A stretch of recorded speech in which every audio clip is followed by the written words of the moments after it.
Have you ever had one of those moments where you realize, I can't live like this anymore? I did back in November. Over the past couple of years, I had done my best to manage my anxiety, to live with depression, and to navigate all of the changes happening in a very chaotic world. I had been doing what I needed to do to get by, and frankly, to get out of bed some mornings. And it was very necessary then, but I realized that I was ready to do more than just survive. But after so long, it wasn't just a matter of making a list of goals for myself. To get into that era, I needed to reinvent myself, and quickly, so that I didn't backslide into my safe, depressed state. So I went through a process to reinvent my career and my life in 30 days, and I'm sharing it today with you in this video. It begins with a simple question. Are you who you think you are? According to neuroscience, the answer is no. Despite being the source of our awesomeness and intelligence and inventions like the Snuggie, our brains know nothing. When you were born, it is a blank slate. If you have ever had a baby or have been in close proximity to a brand new human, you'll know that they don't know how to do anything. They don't know how to fall asleep, they don't know how to eat, they don't know how to do anything other than what they're instinctually driven to do. And from infancy through the rest of our lives, all that we understand about the world is what we observe and experience. Your brain is constantly taking information about what's happening around you and what you experience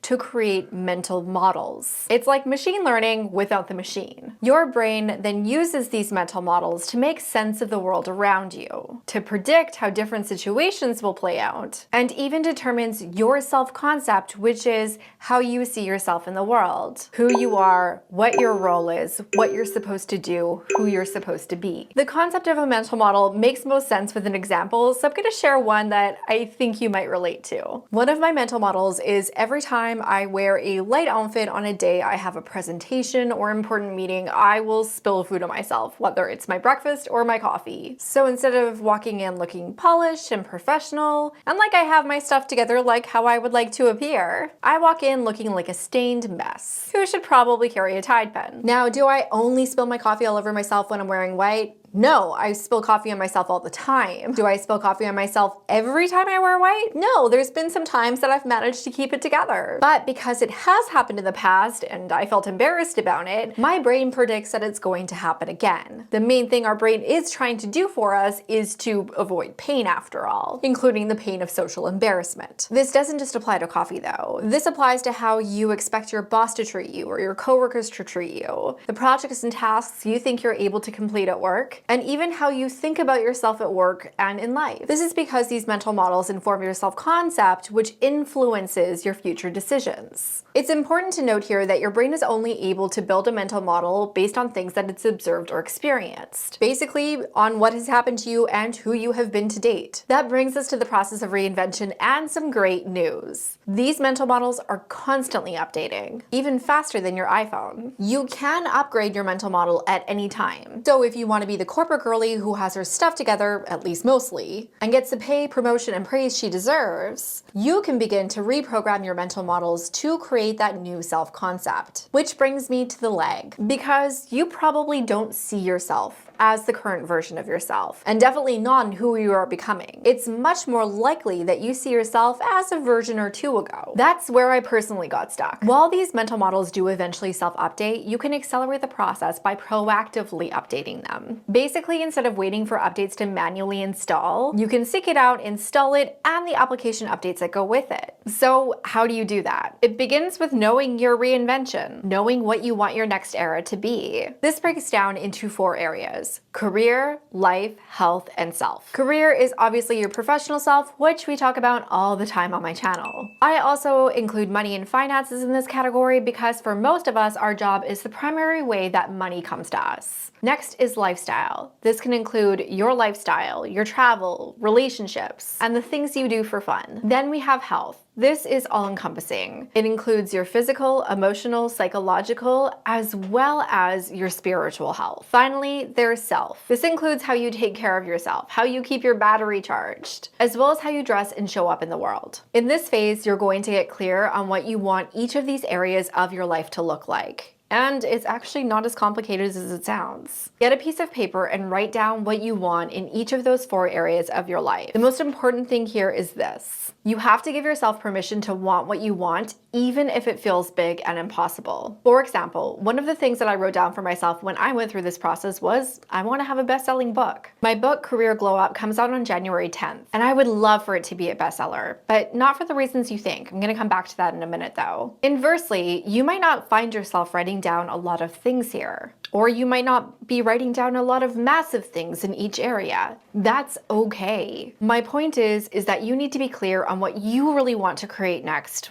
whatever it is, without holding yourself back or feeling pressure to overachieve. One interesting thing that can happen when you do this is you might find yourself writing down things that you used to do that you stopped doing. Reinvention doesn't mean that everything is new. It involves bringing the best with you, and sometimes that means old habits making a comeback. For instance, I wrote down establish a new morning routine because I used to have this journaling and meditation thing that I absolutely loved, but it kind of got derailed when I had a hard time getting out of bed, so I gave myself permission to stay there as long as I needed and scroll on my phone until I was ready to get out. So for like an hour. Remember, you don't have to show this to anybody. No one needs to approve it. It's just what you want in these 4 areas and things that you think would feel good to have. What you end up with here is essentially a framework of who you want to be, how you want to live, and what you want to accomplish. Basically, you have a set of goals. Goals are really important when you're reinventing yourself because they're defining what you want to create in that next era. But just setting a goal in itself is flimsy, which is why for each goal, I want you to take it another step. I want you to get clear AF on the vision, the values, the obstacles, and what you're going to do to make it happen. This makes more sense if I explain it in context. I'm actually going to take a goal that probably not many of you have because I think if I give an example like getting promoted or getting a new job, the examples I give can feel like very narrow and constraining. So let's run with my example of my goal of making the Career Glow Up book into a bestseller. The first thing I defined with this goal was the vision. And the vision is what and why you really want to achieve this goal. My vision for the Career Glow Up book is that it will help tens of thousands of people create wildly successful careers on their own terms. It's going to help them create an easy to implement career success strategy and will be the go-to guide for ambitious professionals. The next step is to understand the values of the goal. And this is a step I actually took when I was working at Salesforce that I found really transformative in terms of goal achievement because it's going a layer deeper. Knowing how the goals that you have relates to your values is really important and can help you be more motivated and committed to the goal, at least in my opinion. So how does making Career Glow Up a bestseller align with my values? Well, one of my core values is service, and that's the place that I wrote this book from. For me, books have always been low cost, accessible, but exceptionally transformative, especially in the format that I created, the Career Glow Up book. The other value that this aligns with is winning together. Being a best-selling author is a lifelong dream of mine, but I know the transformation that this book is going to provide. I know that it can help you get promoted. I know it can help you get paid more, and I know it can help you be recognized for everything that you do and contribute at work. And the more value-aligned people that are out there creating impact, gaining power, and even making more money, the more positive impact we can make in workspaces. This brings me to the third thing, which is obstacles. And this is where it can get really juicy. Because when we set a goal, and especially when we're reinventing ourselves and setting this big vision about what our next era is going to be, it can feel like it's really, really hard. It might even feel impossible to achieve. So why is that? Well, here is where we can break down the actual obstacles. Like, for example, I can't control who actually goes and buys my book. I mean, I hope you go and buy my book, but I'm not the boss of you, so I can't make you. And of course, there could be tactical obstacles that are getting in the way as well, such as being a first-time author with no experience marketing a book launch. For each obstacle that we identify, what I want you to do is to identify a way that you can mitigate the risk or minimize the risk. We can't de-risk everything, but we can be ready for a lot of different situations, especially when we plan for them. And then we get to the good part, which is how to make it happen. Even those really big, really scary goals are easily achievable when we start to break them down. So if you're trying to get promoted, what steps do you need to take in order to get the promotion at work? If you're trying to get a new job, what are the steps to get a new job. Eventually, what we're going to do is we are going to break up the big things so that it's actually really simple for us to achieve, as long as we stick to the plan. For example, one of the things I can do to maximize my likelihood of being a best-selling author is to promote my book, which is kind of what I'm doing right now. You'll follow this process for each goal that you are setting for yourself in your reinvention. So whether that is getting a promotion, drinking more water a day, working out more, redoing your morning routine, each one you're going to go through each and every one of these steps so that you know what you want, why you want it, what's gonna get in the way, and how you can make it happen. Personally, I also went full nerd and created a whole Notion setup for my goals and tracking and everything that we just discussed. Basically, it gives me a dashboard to work with and keeps everything in my face. Let me know if you're interested in seeing it. As I went through this process, I also visited the routines that I have that influence or determine my vision. Think about the tiny things that you can include in your day that are going to make you happier, more successful, or just make your day easier. So something like having an after-work reset routine. Ultimately, ask yourself this question: as I reinvent myself, what habits do I need to build in order to live my ideal life? And this brings me to the final phase and the most important phase in reinventing yourself, and that is taking action. This is all moot if we think about it without actually doing anything, right?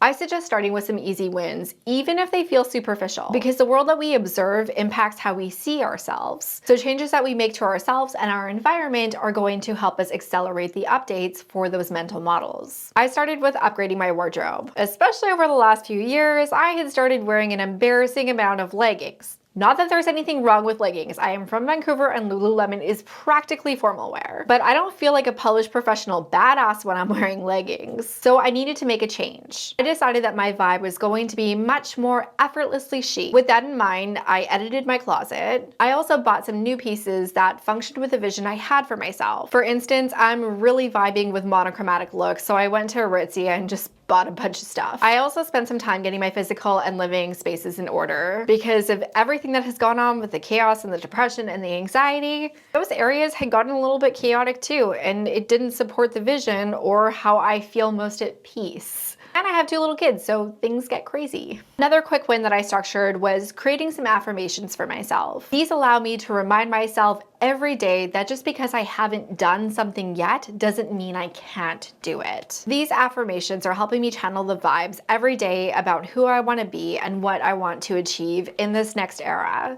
If you want to check out what they are and borrow them, I did make them into a post over on Instagram. I'll link it down below. And then of course, we need to take actual action with tasks. You already determine what you need to do to get promoted at work, how to meet people in your industry to find a new mentor, or how to drink 8 glasses of water a day, even though water is really gross. Anyone else with me on that one? With these in mind, I suggest that you make a plan every week so that you're tackling steps to achieve these goals on a consistent basis. This is how you're going to bring your reinvention from a concept into reality. One thing I think is really important to say is in this process, as you reinvent yourself, do not be too hard on yourself. The process of reinventing yourself isn't something that is going to transition into the real world flawlessly and perfectly. Show up intentionally, visit your goals, and visit your vision for your reinvention. Do the best you can every day, no matter what that version of best is, because your best might look different every single day. Don't judge yourself or shame yourself